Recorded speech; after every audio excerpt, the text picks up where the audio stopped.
Hey everybody, thanks for joining. We're going to get started soon. I'm going to give people maybe 2 minutes to join. We've got, I think, more people registered for this one than we've ever had before, which is a great sign. The movement is growing.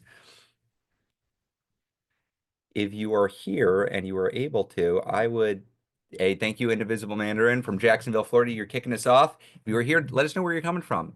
Part of what we're doing here is building a nationwide movement for people who are brand new. Welcome. You are needed. You're wanted. We want you here. As you will see in the chat, one of my favorite parts of doing, I say my favorite parts, but I actually really enjoy the Q&A. I hope everybody here gets a sense that you are not alone. As we heard from Timothy Snyder, what the authoritarians want. They want you to feel alone, but nobody's going to fix this on their own. That's not how this works. We fix this by organizing together in our own communities. And part of what we do at Indivisible is we coordinate across communities. So starting out our meetings by giving everybody a sense that, oh, wow, we're in rural areas, we're in urban areas, we're in suburban areas, we're in red states, we're in purple states, we're in blue states, we're in Republican districts and independent districts and Democratic districts. We're all doing this. This is happening everywhere. Yes, indeed, there is a movement, and you are seeing it with your own damn eyes right now in front of you.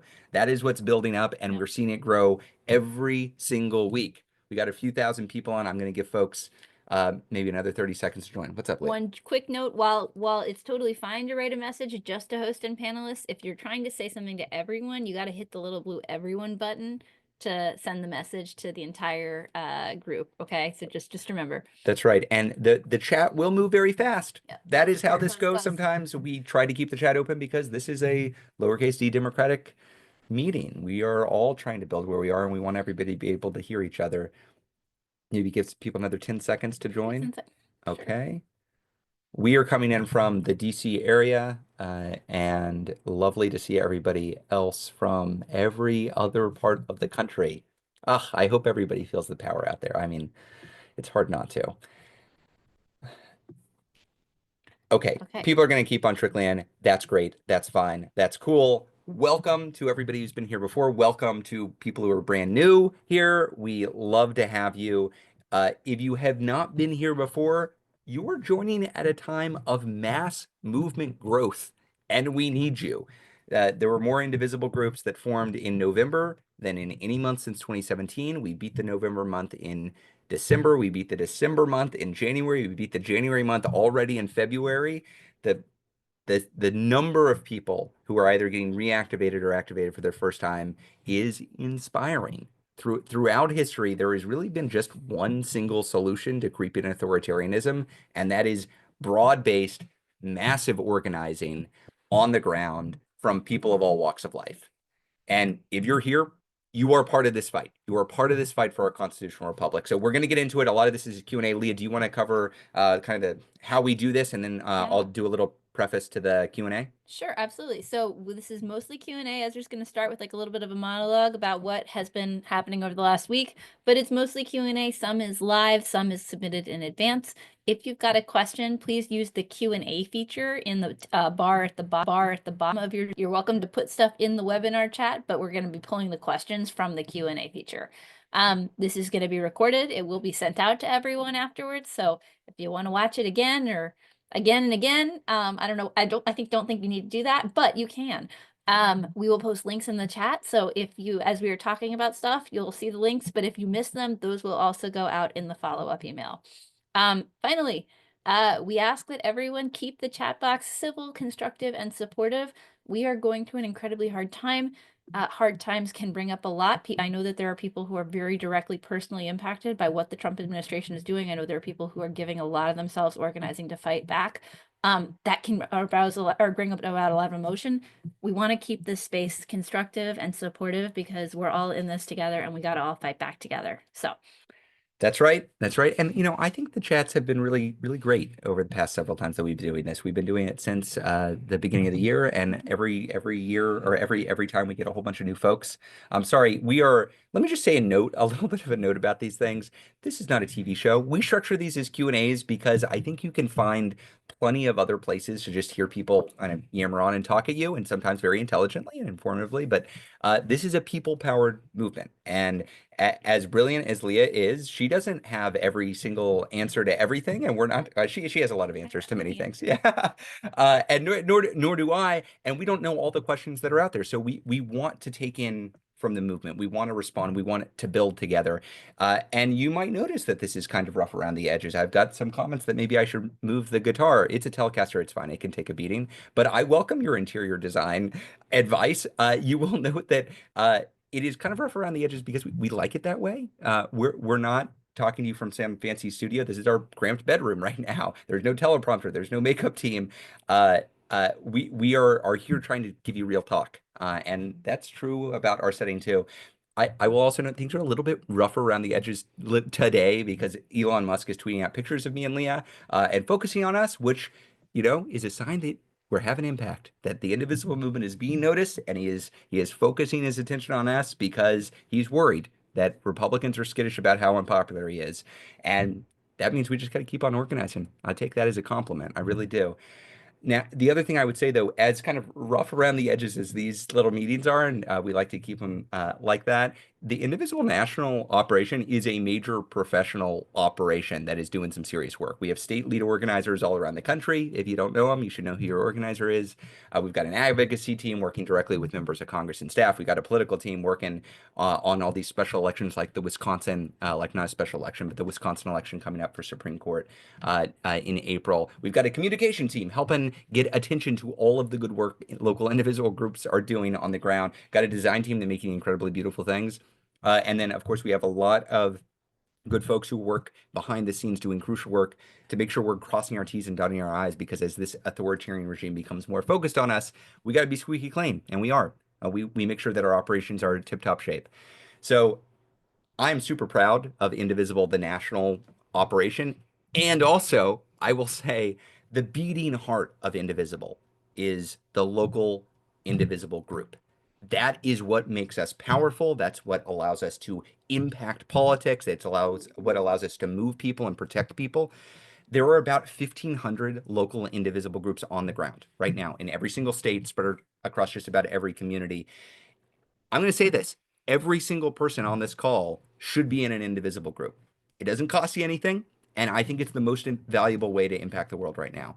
It doesn't require money. It requires something more valuable from you, your time, your energy, your effort. But we need you. We really need you. We are stronger in groups than atomized on email lists or text lists. If you're not in a local Indivisible group right now, I'd highly recommend you find one near you. If you can't find one, start one. That's how all of the Indivisible groups have started. Somebody raised their hand, somebody got a friend together, and they started their group. And that's how we aggregate and wield power. Okay, so that's a little bit of an intro about who we are and what we're doing here. We're going to get into Q&A, but I want to note, I wrote some of this in my newsletter. We had a string of successes in the last week. I know things are chaotic. I know things are scary. I know a lot of damage is being done, but we got to be able to pause and say, wow, we really had some impact there. We have to be able to celebrate our partial successes when we achieve them. And I want to note, we call these meetings "What's the Plan?" because this is not a talk show. This is not political media. We have a bias towards democracy, yes, but also a bias towards action.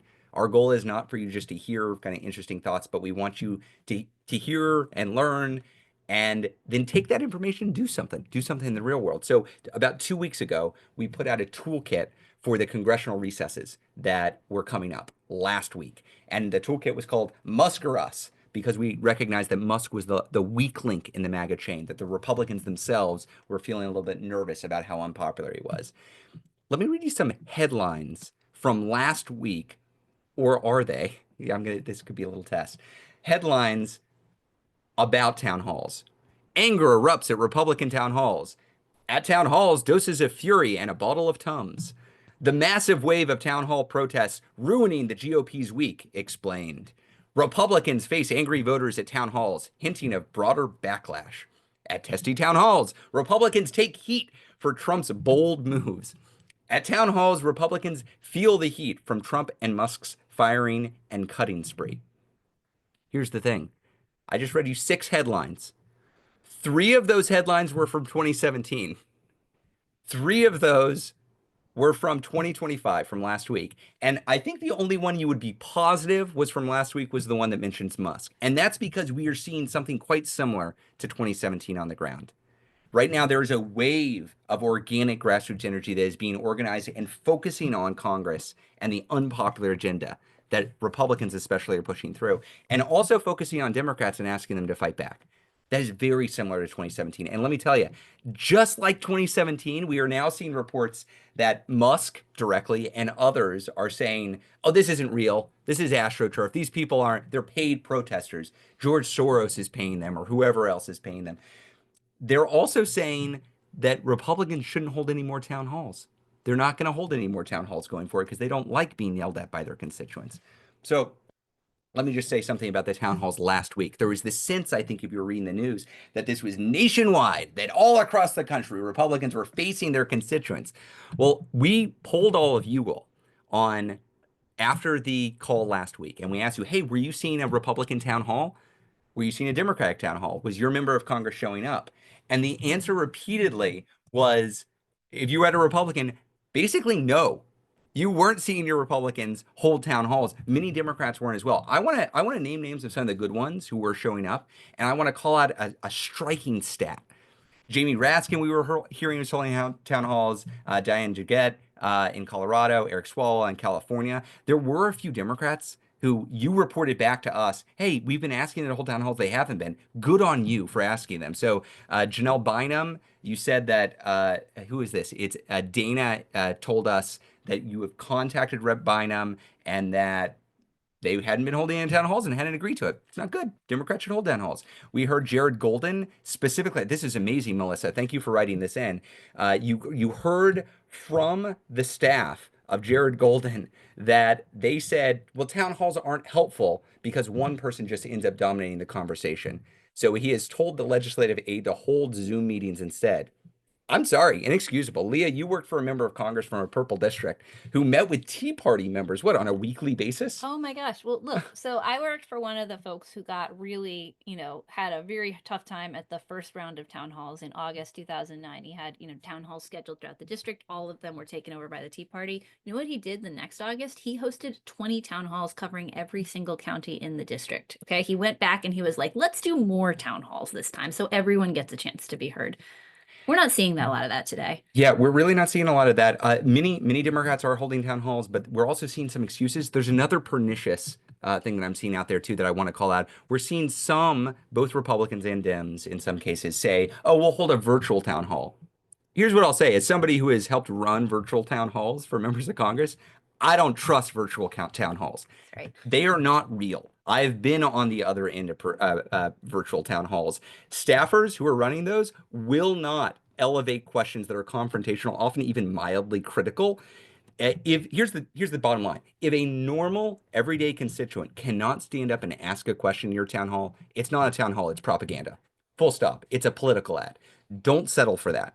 You should be demanding in person. And I think there's an opportunity right now for Democrats in any kind of district to demonstrate how close they are with their constituents, and then they're fighting back. This should be a boon for them. And they got to understand that. And Republicans, here's where we're getting to the action item. Republicans are going to refuse to show up because they're embarrassed by their agenda and they're embarrassed by Musk. So I'm putting on your radar right now.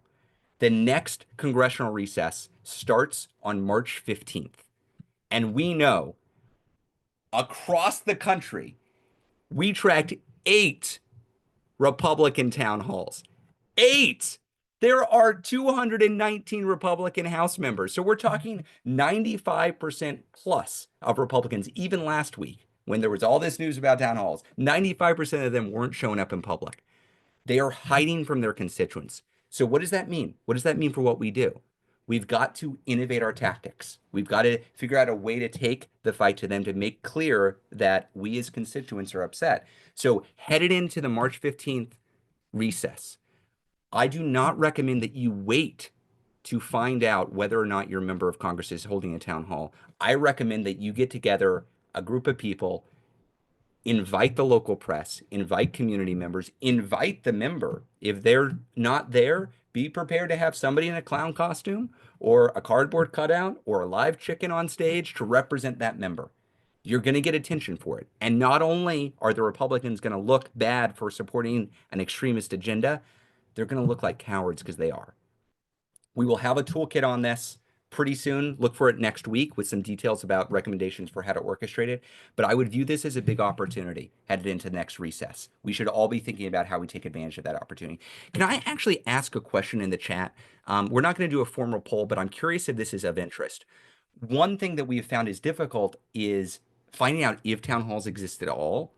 For the 5,000 or so folks on the call right now, would you be interested in being part of a crowdsourcing effort? What it would require is for you to call your own member of Congress and say, hey, do you have a town hall scheduled? And then we could gather all of those and present them out to people. Is that, I'm seeing a lot of A lot of yeses. yeses. Okay. I'm not sure you even need a formal poll. I N- think the chat box is The going chat box is pretty sufficiently good. fast. I think this is not zero work on your half. Like we would need you to call regularly, but we could create a system where we could gather that and then present it back to the world and then put pressure on folks. Yeah.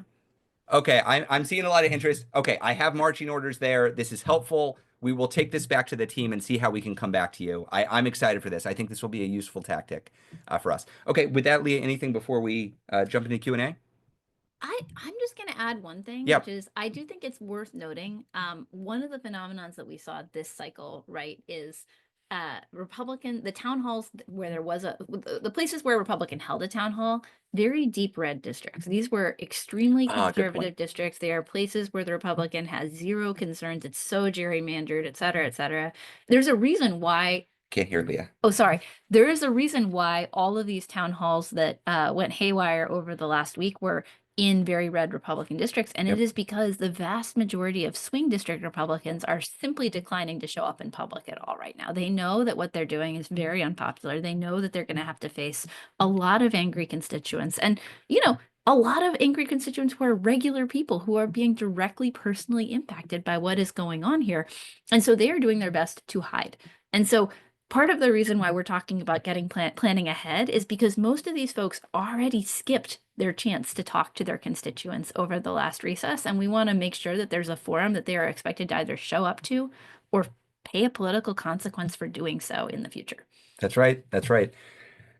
Okay, we've got a ton of questions, so let's get into it. We will try to get through as many as we possibly can. I will note you're going to see maybe my hand and I'm moving. I'm not distracted. Leah is going to take point on as many questions as possible. I'm trying to bounce back and forth between questions that came in ahead of time and then questions that we're getting live. I'm going to start with a question actually that just came in live. Somebody was hearing a member of Congress say to other folks, you should just this was a Democratic member of Congress that you should call Republicans. Why aren't you calling Republicans?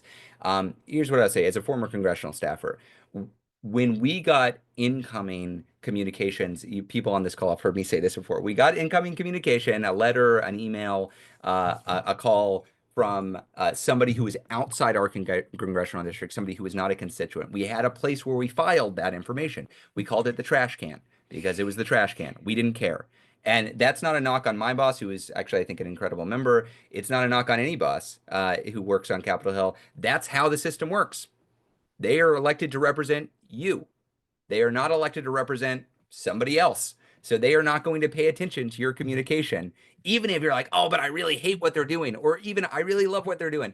Okay, but they're not elected to represent you. So if you got a Democrat and they're doing great, that's great. Cheer them on. Tell them you've got their back. Tell them that you appreciate their leadership. And if you've got a Republican who isn't showing up, tell them that you expect them to show up. And if they don't, you're going to show up and make them look bad.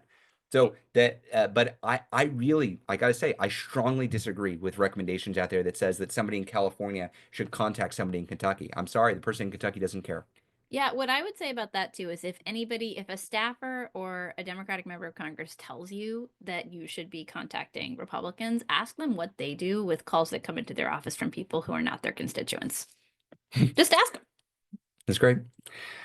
And then ask for a reply. And then Okay, gonna jump into some questions that came in ahead of time. We got a lot of questions about town halls. Makes sense. I'm gonna just we've covered some of this already, but I'll just point out Teresa from North Carolina. What's the best, most accurate way to get informed in real time? Can Indivisible hold our own town halls? Kind of covered that. You can indeed. You can schedule your own events and invite the member of Congress. I think that's a great tactic.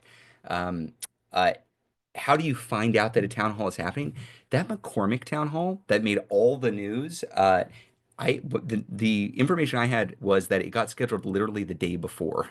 The hundreds of people that showed up got the message and showed up within 24 hours. Oftentimes, what you'll see from town halls is because they don't that the member doesn't want organizing around it, they don't announce well ahead of time. And that's an intentional tactic because they don't actually want to have to face constituent pressure. So that's the challenge. That's just the challenge we face. That's why we've got to call pretty regularly and ask, well, do you have a town hall next week? Do you have a town hall next week? Do you have a town hall next week? That's the task. Victoria from Illinois, how to get Democratic congressmen to respond to town hall requests. Leah, do you want to take that? Yeah.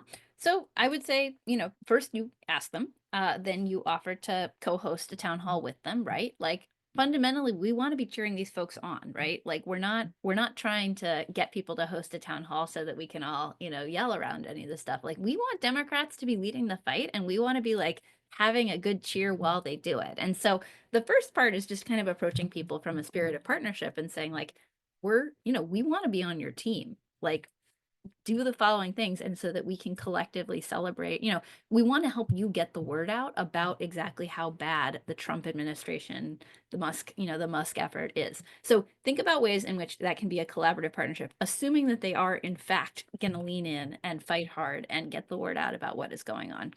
If that's not the case, then we've got the whole missing member town hall strategy, right? Yep, that's right. Just bouncing to Susan in the comments said, "Wait, if I donate money to somebody outside my district, will they take my comments seriously?" Oh, You have hit on a really interesting loophole, Susan, which is if you're super rich or super famous, you can actually talk to a lot of members of Congress and they'll care what you think. That is indeed how the system works. Money has infected our politics so much so that if you're a major donor, you can probably get on the phone to just about anybody. If you've donated $50 to a congressional candidate, they're probably not going to get on the phone to you. It really is you pay yeah. for access. For everybody else who isn't able to pay for that access, you should probably focus on your own constituent. That's just how it I works. mean, and look, fundamentally, the reason why we organize is to make sure that like we collectively can be heard without having to buy access, right? Yep. Like that's rich people can get on the phone with a member of Congress. Everybody else, we got to get a group together and get organized. Angie asks what qualifies as a major donor. There's not like a hard line. It probably depends on the member, and it depends on if you're talking House member, Senate member. They all raise tons of money for their races. So what will get you a one-on-one meeting depends on the member. You're probably looking at thousands of dollars, though, not dozens of dollars. Okay, bouncing back. See, we try to do real talk here and actually break down how it actually Yeah. works, but that is how it works. Bouncing back into questions that came in ahead of time. If your GOP rep will not do town halls, should we encourage current or former Democratic opponents to hold them instead? A great That is idea. a great idea. It's a great That's a good idea. idea. And I would say I would expand the scope even. There are going to be Democratic members of Congress who might travel to an area that is close to where they represent, who could potentially be invited. There might be a local state legislative official who you could invite to speak about what the impact of Musk and Doge and all of the Trump administration's cuts would be on your district. There are a lot of different people who can act as an authority about what is happening right now and who can help to spread the word if your Republican member of Congress simply won't show up. Hmm. We covered this from Beatrice in New York. Oh wait, sorry. No, Laura in New Jersey. I'm sorry. My representative still has not held a town hall. I've called and emailed them several times. No answer. What more should I do? The empty chair town hall, inviting somebody else who's an elected official. If they are not listening to you, your only method of communication is not just quietly and nicely calling the office. Remember, at the end of the day, every single elected official is going to wake up the next morning thinking, how am I going to get reelected? And the answer to that question is, well, I got to prove to my constituents that I'm responsive to them, that I'm actually one of the good ones in Congress. And so you can move them by organizing locally and being a threat to their reputation, saying, hey, this member who might even be a good ideologically, might even vote for some good stuff, is not showing up. And, they should be showing up. And I'm disappointed with that. Public pressure is where you go when private requests aren't met Right. or aren't responded to. They've left you no other choice. But I just want to be really clear. You deserve a public town hall. If they are declining to give it to you, that's on them, not on you. And they should be embarrassed. You should feel righteous in your request. Okay. We covered Laura from Kentucky. We had a town hall with our Dem House and Rep, and he said there was not much they can do. What can they do? Specifics, please. Well, first of all, Lee, I'll let you actually answer. I would give credit to them for holding a town hall. That is good because not every Dem is doing that, and thank them for that. Really, honestly, thank them for showing up because not everybody's doing that, and that itself demonstrates response to constituents. But Leah, would you have, if you were talking to a Democratic representative in a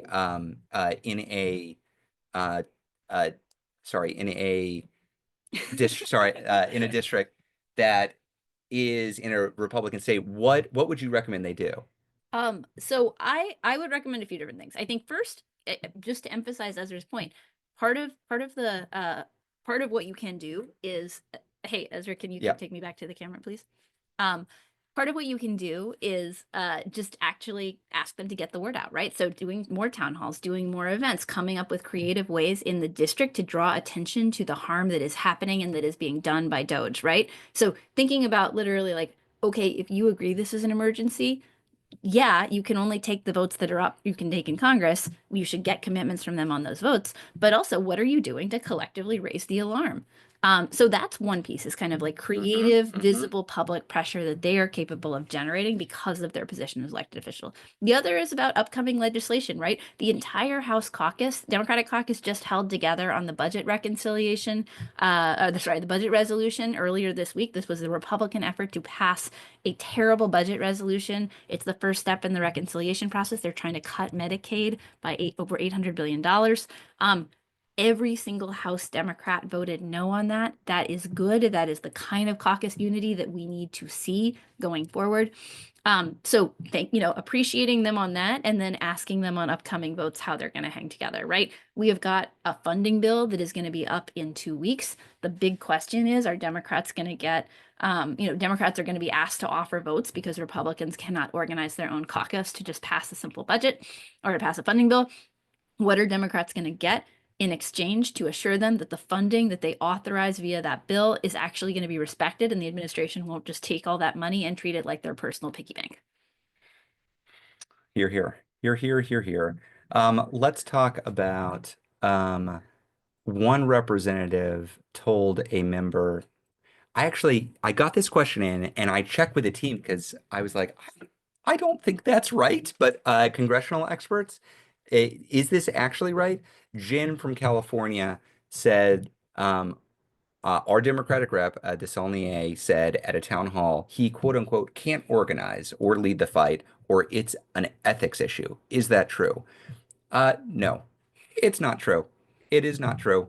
They can hold town halls. They can go to fellow members' town halls and hold their members' districts and hold their own town halls. They can give speeches. They can coordinate with local groups. There is quite a bit they can do. They can announce that they're going to take certain positions unless Elon Musk stops fighting back. So that is frankly like an odd statement to hear from any elected official that they're unwilling to lead because there are ethics concerns with them leading. And I Maybe it's would a it sounds miscommunication. kind of like a miscommunication. There's plenty that the Democratic reps can do, and plenty they are doing. Look at folks like Jasmine Crockett, Maxwell Frost, Chris Murphy, AOC. There is action happening. We are seeing leadership happening. We don't want to act as if everybody is just holding back. There are a lot of heroes in this fight right now, in addition to villains like Musk. And we should all have a hero if we've got a Democratic rep. They should all be fighting. Bernie too, I'm seeing in the chat. Cory Booker and others. Look, there are a lot of people doing a lot of good stuff, and we should cheer them on when they do it. Um, let's see.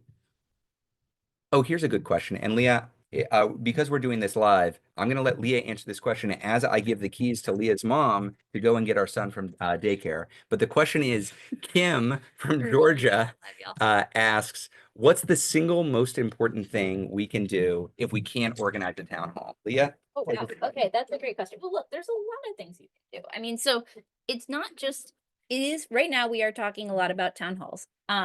But there's a bunch of different activities that you can do both to press your own elected officials and to get the word out about what's happening. So, for example, last week we saw an entire wave of Tesla protests, right? Folks who are showing up at Tesla dealerships around the country to express their disapproval of what Elon Musk has been doing in our government.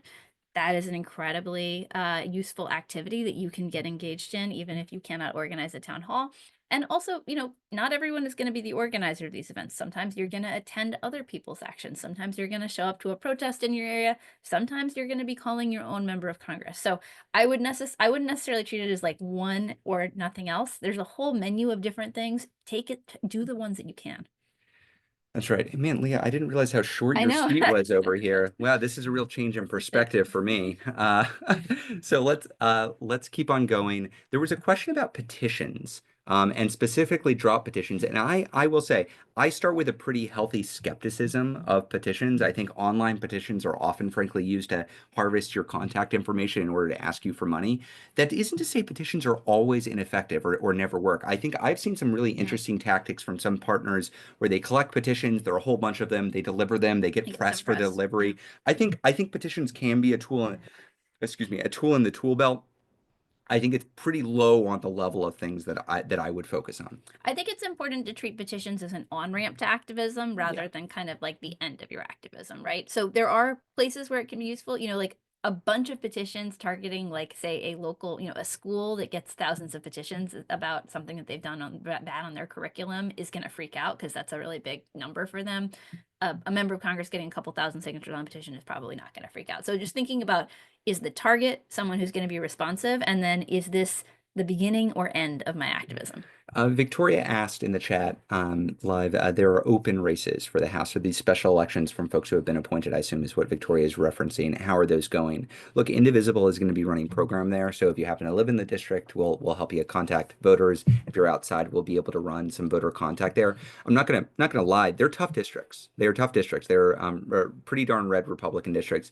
And also, there is a wave moment we're experiencing right now. And I think we are not sure exactly how shaken the political ground is. So I think it's important for us to fight because if we fight, we don't know if we'll win. And also, I would start these with a healthy level of understanding of the political reality on the ground there. That's right. I don't think we don't want to go around promising like, oh, this is how we flip the House before 2026. And also the margins of performance in these districts is going to matter, right? Because it sends a signal to every Republican about what kind of political ground they're on heading into their next election. That's right. That's right. Another question that came in ahead of time from Anne asked, and we keep on getting questions about this, and I appreciate y'all bringing it up, and you should keep bringing it up. When do you think the House may vote on the SAVE Act? This is this super anti-democratic bill. It does some wild things, like could prevent It's women from voting. It's like well, kind of I mean, bonkers. it prevents you from voting if your name is not the name on your voter registration. So like if you change your name because you're married, then it is a problem. Wild It's not stuff. good. Yeah, it's It's not okay. wild, It's bad stuff. extremely bad. It is probably going to pass the House when it comes up for a vote in the House. Uh, though we do not believe that it is going to pass in the Senate. We have had some conversations with senators that Democrats are pretty damn good on this, and remember, this is something that can be filibustered. So it's not just enough for every Republican to vote for it. They would need every Republican plus 7 Democrats to overcome any kind of filibuster. We are monitoring this. We haven't sent a big action alert out on it yet because there hasn't been a real practical thing to tell people, oh, you should go and do this specific thing right now. But if it gets to a point where we say, oh, we can put pressure. Oh, we did do an action item. Yeah, we sent Yeah. an alert on it last week around the House. Oh, on the And House side. it's, Yeah, yeah, yeah, if yeah. it comes up in the Senate, obviously we'll be all over it. But but right now we think that if we continue to do the basic advocacy necessary, then we'll hold those Democrats to avoid it passing. See, this is why we both are on these calls because I'll say something wrong and Leah will say, no, that's wrong, Ezra. We did do that. And that's the magic of partnership. Okay. Let's move on to some questions that came in ahead of time. Um, Going into Resisting Project 2025, um, this came from Becky in Michigan. Great question. How do we convince our representative that quote unquote go along to get along won't work with someone who wants to be king? This is like a central question for us right Yeah. now. So thank you, Becky, for asking it. Yeah. I think it's some combination of our own advocacy, and I think it's some combination of just asking people to face the reality of the events that have already happened. Now, just to be really candid, this has been a dynamic we've all been confronting basically since November, and there were a lot more, Democrats and moderates in the position of let's go along to get along, let's compromise, et cetera, in December than there are now. And that's partially because of our own excellent advocacy, but it's also because Donald Trump has been making the case for us, right? Elon Musk has been making the case for us. These are not people who compromise. These are not people who respect your efforts to compromise. These are people who take whatever you give them and then come back for more. And more people are recognizing that. I think you saw a lot of governors early on say some version of, I'm going to be on the quieter side. I don't want to be outspoken. I don't want to be out in front on the pushback. I want to make sure that my state doesn't get its funds cut. Donald Trump immediately starts trying to cut everybody's funds for any reason he can come up Yep. with. And so, you don't get anything out of being quiet. You don't get anything about of being a little bit less confrontational than the next person. So I think there's a part that's just us continuing to hold our folks' feet to the fire, and then there's a part that's them facing reality. That is right. Here's the thing. We don't want to be in a position for the next year and a half of yelling at Dems to fight back. That is not my goal. My goal is for us to have a unified opposition party that peels off weaker Republicans who are nervous that their own reelection prospects Right. are in danger. The best way to get there is not to treat the Dems as like the enemy in this fight. It's to treat them as your future allies, that they just need to be brought over. And I saw this beautifully articulated at a New York town hall, Tonko, Representative Mhm. Tonko, and there was somebody who stood up. It was a viral video. I saw it on Mad Out too, but somebody stood up at the town hall and said, "Look, Representative, we love seeing you out there protesting, but we need you to fight harder. If you look." If you get arrested, we'll get arrested with you. We'll fight alongside you, but give us something to rally around. That is the mentality. I think that is pitch perfect. That is pitch perfect. We want to rally around these leaders. We want a unified opposition. But if we don't get that, we will point it out. We are not going to be satisfied with them waiting for Donald Trump to magically become less popular. We need them to lead. We need them to lead. And it is right for you to demand that. Yep. I honestly think the reason why we're seeing more fight in the party now, we're not quite there, but the reason why we're seeing more fight right now is because they're seeing the work you're doing on the ground. And the reason why I think Yeah. that is because I'm They hearing that tell us. directly from members of Congress and directly from senior staff. They are telling us this. And the other thing they tell us, keep it up. Yeah. Keep it up. That's right.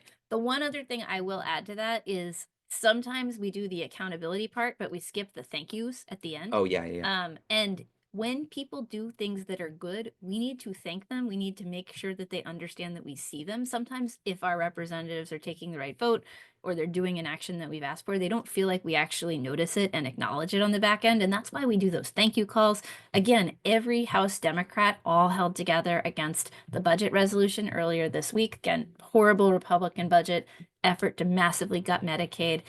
We should be thanking them. We should be making sure that they understand that we know that they worked really hard to get every Democratic member of the caucus there. Brittany Pedersen came, even though she's got a 1 month old baby. I can't remember the name of the representative who came right after having knee surgery. Yeah. This is good work. That's We great. should thank It them. is great. Yeah. Oh, really, really good work. And need to show them that we've got their backs.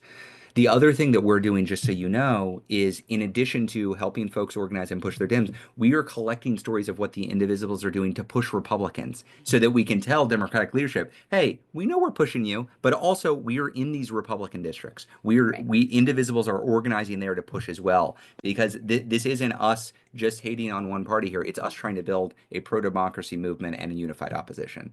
So we do that through Indivisible. When you are working in Republican districts, know that we're communicating that to the Dems as well. It's quite helpful. Couple questions that came in through the chat. I want to bump up. Annie asked, we haven't talked about this in a couple weeks, but what should our expectation be of the Democratic National Committee, the DNC? Leah? It's a good question.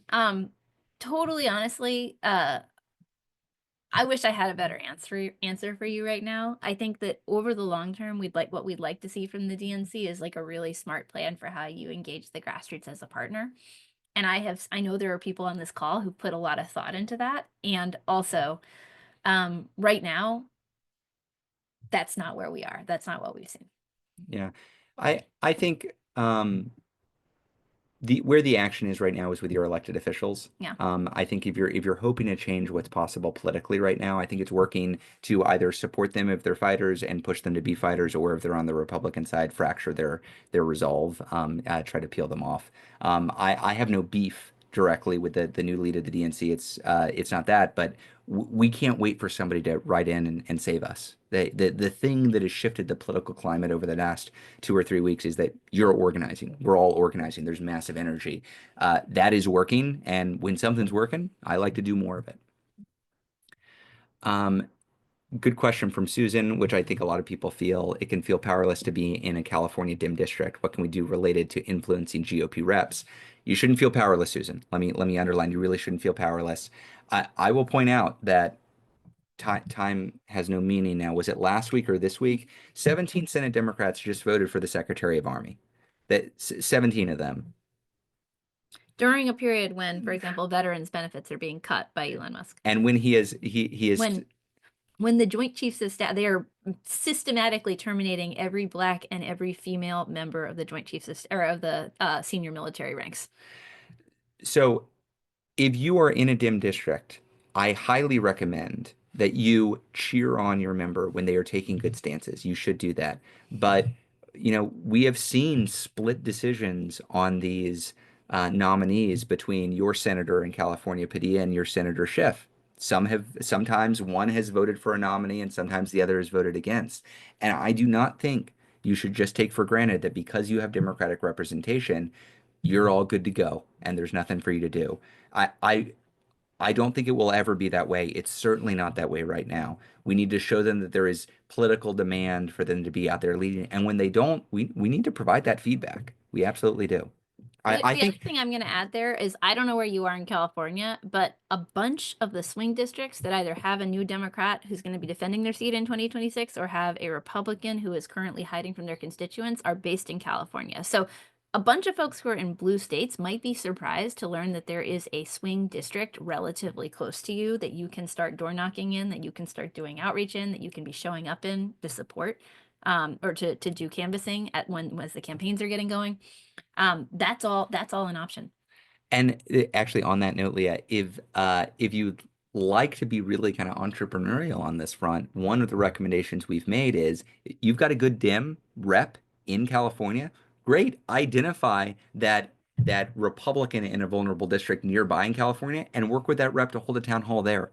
Because that Republican rep, they're not holding a town hall. They're not talking to their constituents. So how great would it be if your incredible leader of a representative on the Democratic side traveled to the district and said, hey, your representative won't talk to you about the damage Doge is doing, the damage Musk is doing, the damage Trump is doing.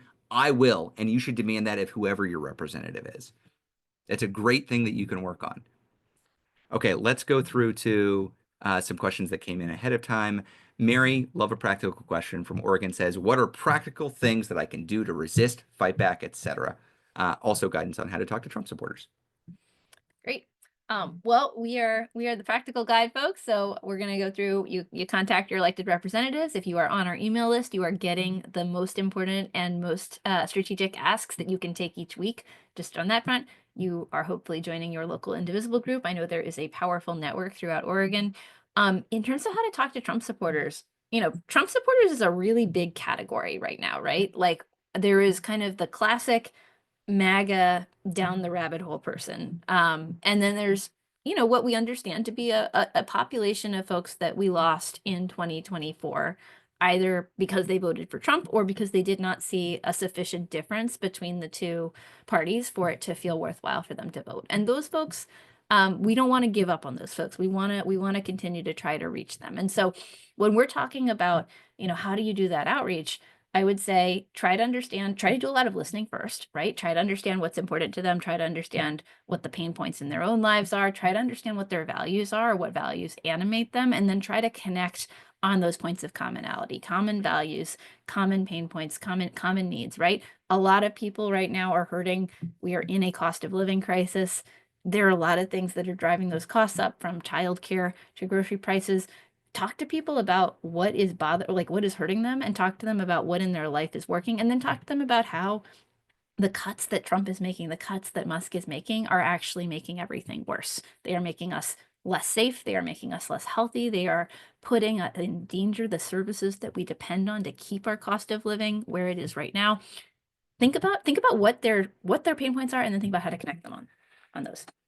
One very practical thing, very easy thing that I would recommend. It's a shameless plug, but I think it is actually useful. If you sign up for Indivisible's email list, what you will get at the very least every Monday is a newsletter. I wrote the intro. The team puts together the specific action items that we think are impactful for that week.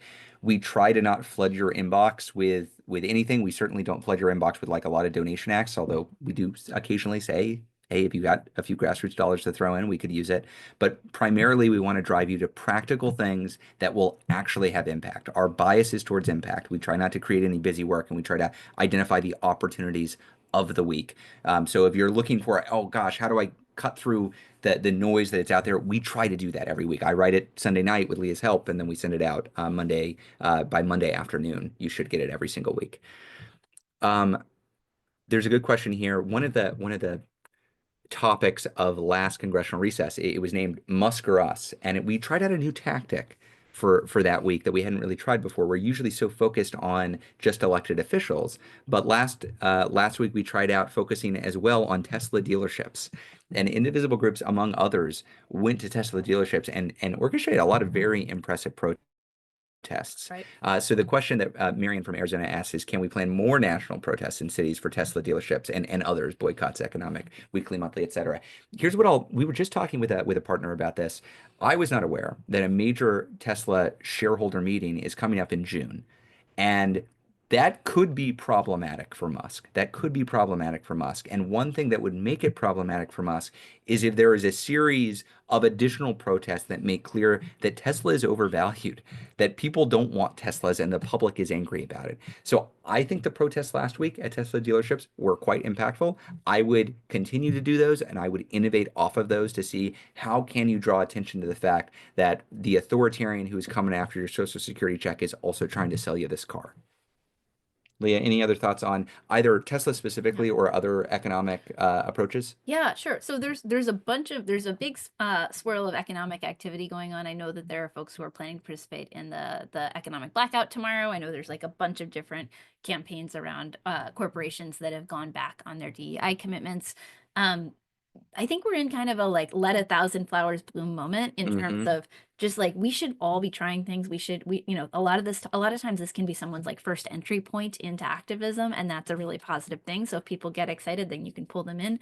And also we want to be really thoughtful when we're ourselves as Indivisible going into a big economic campaign around like who is the target, what do we want them to be doing differently, and can we devote enough attention to this to actually have an impact on that target, right? Versus kind of general or like one day or symbolic efforts. And so that's kind of the criteria that we're going to use, but we also really think this is the kind of moment when you should be trying a bunch of things and bringing people in however you can.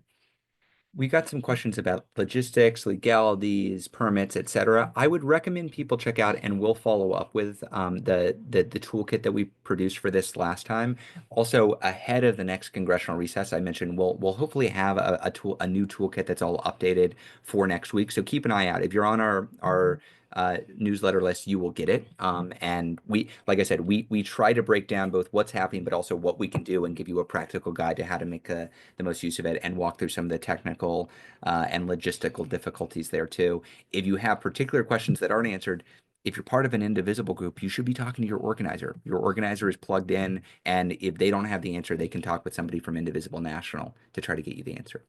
Related question on this from Cynthia in North Carolina, which I think this is a question that we Yeah. have gotten regularly. I think it's a great question. It's one we should constantly be asking ourselves too. How will we know when our outrage reaches a critical mass and when it's time for a nationwide walkout or a nationwide protest? Good question, Cynthia. It's a great question. I would encourage you to see everything that's currently happening as us building the muscles to get to a moment like Yep, that, yep, yep, right? yep. I know that it can be, and I feel this myself sometimes, it can feel a little like the scale of the harm that is happening and the scale of the tactics that we're currently employing don't always feel like they match up, right? Like, oh, I'm going to go visit my senator to talk about the absolute collapse of global public health and the incredibly horrifying consequences that is going to have for millions of people around the world. Those things feel really different. Um, Simultaneously, though, each of the steps that we're taking, the people you collect for that office visit are the people who are going to show up to the next event. And the people who show up to the next event are going to each bring their friends to the next protest after that. And as we grow and build that muscle and pull new people in, we get to the point where we have the collective, capacity and organization and infrastructure to pull off the bigger actions. And there will likely be inflection points in the future, right? Moments where something really outrageous happens and a whole bunch of people all poke their head up and say, I got to get involved at the same time. And those will often be the moments where you use all the people who've already gotten organized and all the people who are flooding in, and you all collectively push together.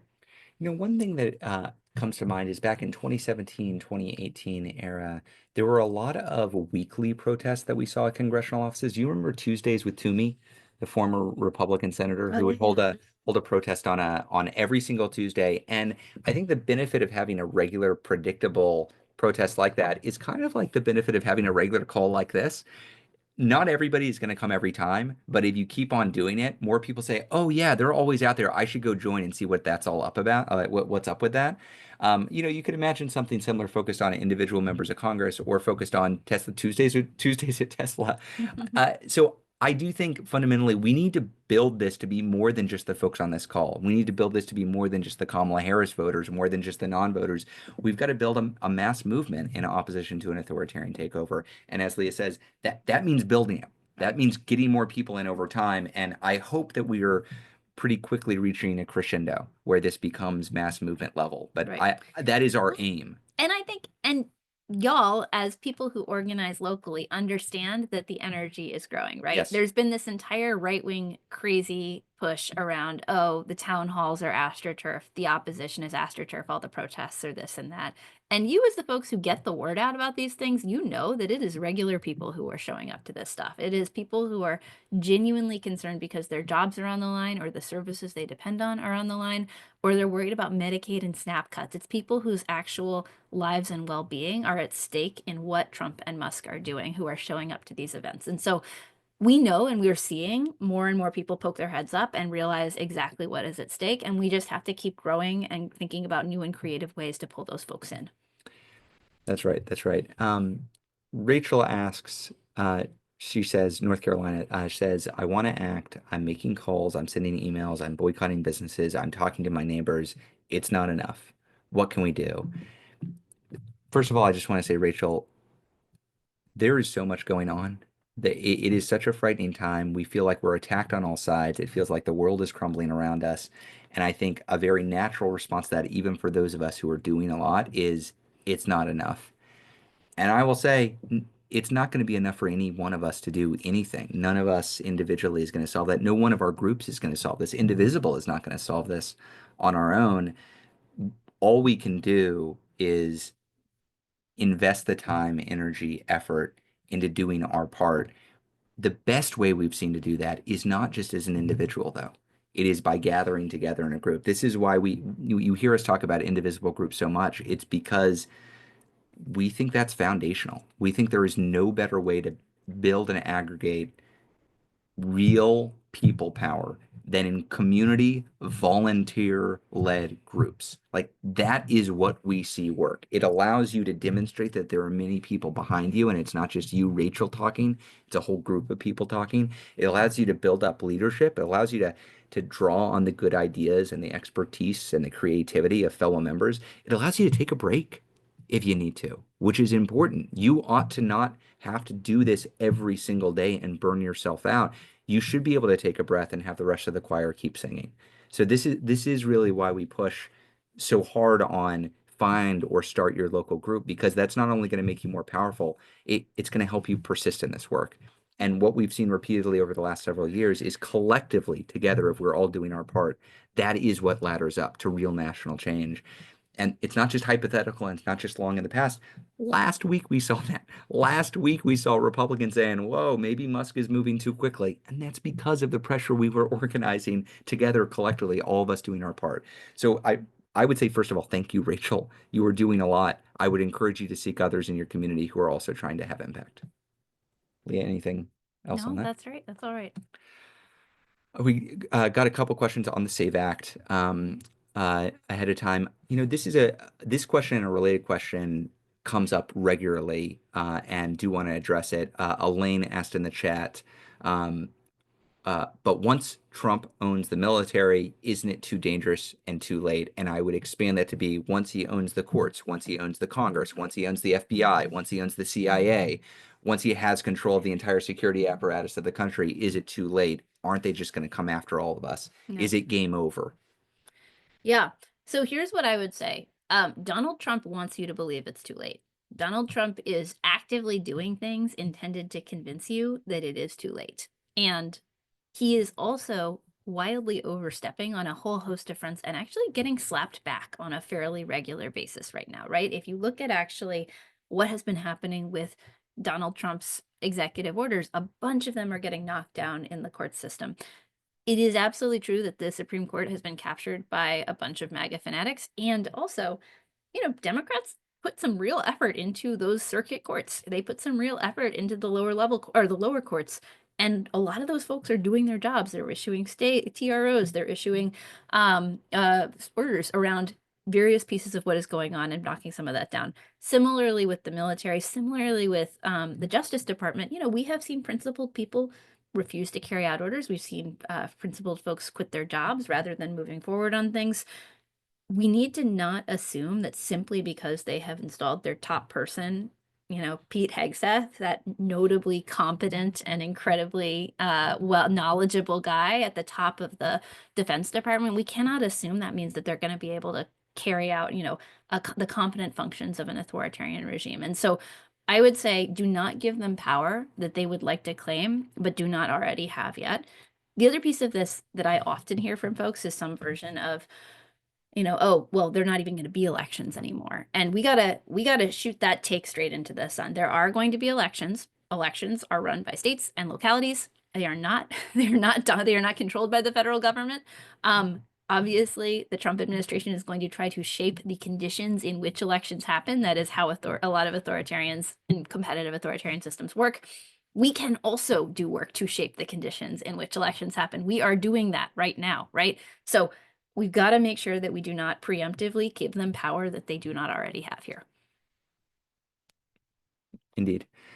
We got a lot of questions around Democratic leadership. And I'm going to take one. I want to get through to other questions as well. I'm going to take one that's somewhat representative. And I think it's curious, which is I think the right emotion we should have. Cindy from California asks, are the Dems working behind the scenes to get their strategy and game plan together, or is it still as disparate as it looks? I would say yes to both. There is indeed a faction of Dems who are actively working to try to unify an opposition party and an opposition strategy. Some of that is happening behind the scenes, and some of it is happening publicly. You can see them give the speeches, you can see them propose the strategies. And also behind the scenes, it is not unified yet. I would highly recommend folks, if you haven't seen it, go and watch Rachel Maddow's interview on Monday with the leader Hakeem Jeffries and ask yourself, is that someone who believes we're in a crisis right now? And is that somebody who currently is committed to fighting back with everything they've got?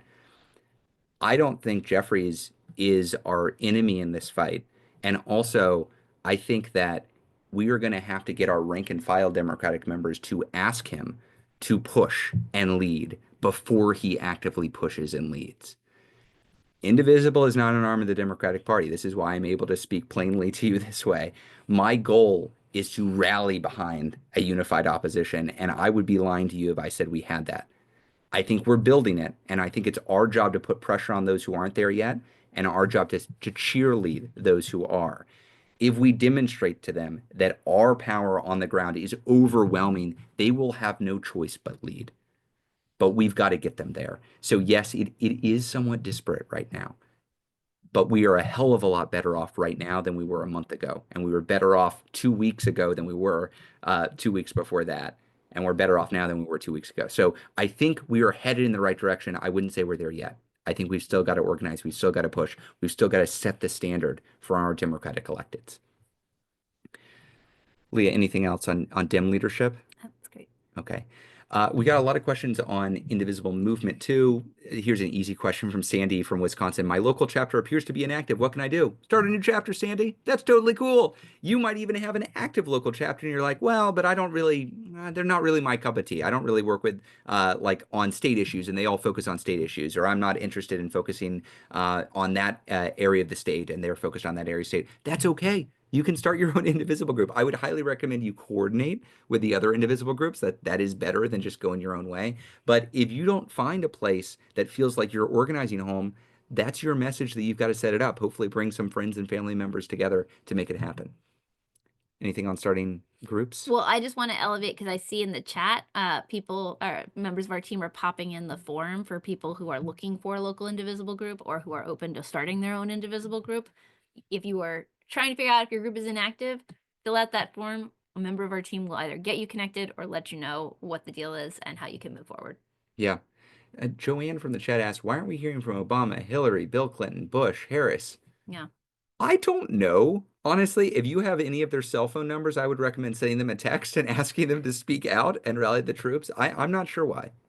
Well, I think that I guess what I would say is that I think often some of those folks have an assessment that their weighing in is not helpful. You can go back and forth on that, but I think their assessment is usually that that turns it into president versus president or candidate versus president, and that it's not necessarily the most useful narrative intervention. I do think that our assessment is that we're in a 5 alarm fire, and in those moments, as many people tearing their hair out as possible is the way to go. Indeed. But that's just to be fair to them. We need more public leadership. Oh, thoughts and advice about Carville's advice for laying low. Actually, Oh. Joanne, he didn't say lay low. He said Democrats should roll over and play dead. Direct quote from James Carville. I disagree. You might be surprised to find out. I disagree that we should roll over and play dead. I think we should fight back. I think when the fascists are coming for your republic, you fight back. Call me crazy. I'm also just I'm gonna say something. Look, I think we can all credit Jim Carville with like a successful 1992 campaign. Since then, he has been playing a political consultant and soliciting money for Democratic fundraising appeals. And for a really long time, he has not been running actual political campaigns for a very extended period of time. He has been speaking as a pundit for a very extended period of time. And I think that's really important to highlight, right? Because our entire theory here is that part of how we get to a win in 2026 is one, we have to do a bunch of stuff to protect the existing institutions, to protect any kind of democratic functionality via our activism, via ferocious opposition to Trump. And then two, we have to present a strong contrast, right? Like we need Democrats out there telling people what is happening, fighting back, being seen to fight back, being seen to stand for a robust opposition rather than, literally just trying to remove themselves from the equation. I'm noticing we're over time. We're just having such a good time talking. I didn't even clock it. There were a set of questions on messaging and media, and I do want to note something about the messaging and media environment. Back 8 years ago, when we were organizing, getting a coverage on Maddow was incredible and everybody would see it, or Washington Post or in the New York Times. And don't get me wrong, I love Rachel Maddow. I think she's doing a really good coverage right now. I also know an increasing number of Americans are not getting their news from mainstream media and from traditional media sources. And if what our goal is to build a broad-based movement of folks, not just preaching to the choir, but reaching those non-voters, reaching those people who even voted for Trump and are feeling betrayed. We've got to reach out to non-political media sources, to podcasts, to influencers, places where people aren't currently that we're not reaching as well. We'll note, if you know of any good candidates, we are literally hiring for a senior media leader with a focus on emerging media like that. So I'm reviewing resumes really this week and will continue to. So I understand this to be a gap. Indivisible wants to play in this space and impact, reach and have impact beyond the traditional places where we've had impact. So help us find good candidates for that. And if you're running your own Indivisible group, I would also be thinking that way. Look, you should share us your videos and your pictures of your protests and your actions so we can get it in and get you featured, and that's good. You should also be thinking about who are the podcasts that people listen to in your area, who are the influencers in your local area, what are the social media accounts that you should be following, how can you reach out to that other audience? I think that's going to be really, really important. So I think we are over time, and so I might just end with a question from Bob in Colorado, Leah, and I'll let you take it away. Um, Also on messaging, but I think it's actually more fundamental than messaging. How can we unify the messaging that comes out from organizations trying to save democracy and the rule of law? We're under this intense threat Yeah. from folks who are hammering us with their propaganda operation every single day. We've got this fractured media ecosystem, and we've got a lot of individual actors doing good work on the ground. How do we work through all of that to build a majority pro-democracy Yeah. movement that's capable of reducing damage and ultimately building towards a win? Yeah. Well, I guess I would say a couple things. I think that it is important to have some core messages that we're collectively and themes that we're collectively aligned on that break through. It is also important to recognize that we're trying to appeal to a really diverse coalition, right? We've got a lot of different stakeholders in the big pro-democracy tent, and you might not actually reach all those people using exactly the same messaging, right? Yep. When I talk to you all right now, that is not the framing and the messaging that I would use to talk to somebody who stayed home in 2024, or the messaging I would use to talk to somebody who flipped in 2024. But there's a core story that animates a bunch of what I do and how I talk to everyone that is innovated on and shifted based on who I'm talking to and how to tailor it. And the core story is pretty simple, right? Trump and his billionaire backers, led by Elon Musk, are gutting our public services, are ransacking the supports and the expectations of government that we depend on in order to benefit themselves, right? They are messing up the things we care about in order to benefit themselves. That's the core story. And that's a story that we can carry. We can carry to fellow organizers. We can carry that to folks who are not yet paying attention and trying to understand what's going on. A couple things I want to note. I got the feedback that people are interested in helping crowdsource town halls. I'm going to follow up on that. Part of what helped lead us in this direction was a lot of you filled out the survey last week that we follow up with the next day. So it'll come to you on tomorrow, Friday. Please answer the survey. I'm gonna work with the team on an interesting question that we can serve up to you and help lead us in a direction. Check out that email. In addition to the survey that will be included in that email, we'll have resources that we discussed during this call there. These are going well. I appreciate everybody coming. We're going to keep it up. There seems like there's demand. Please tell people who are interested in uh, cutting through the noise out there that this is a place where we try to have real talk, discuss the issues of the day, and provide some practical advice for what we can do. This is a scary time. There's a lot of scary things happening in the world. As Leah says, there are a lot of ugly things, but there's a lot of beautiful things happening too. And it's that you're organizing on the ground. There are people rising up. It's what gives me hope. It's what makes me optimistic that actually these folks who are trying to lead us down this dark path, they don't have the juice. They're not going to be able to take us there. We're going to be able to push back against them. And every week we see more and more and more people asking them, what can I do? And you know where they go? They go to an indivisible group and they take on a role to lead at the local level. That's how we're going to win. That's how we're going to win. So I'll see you next week. Until then, keep up the fight.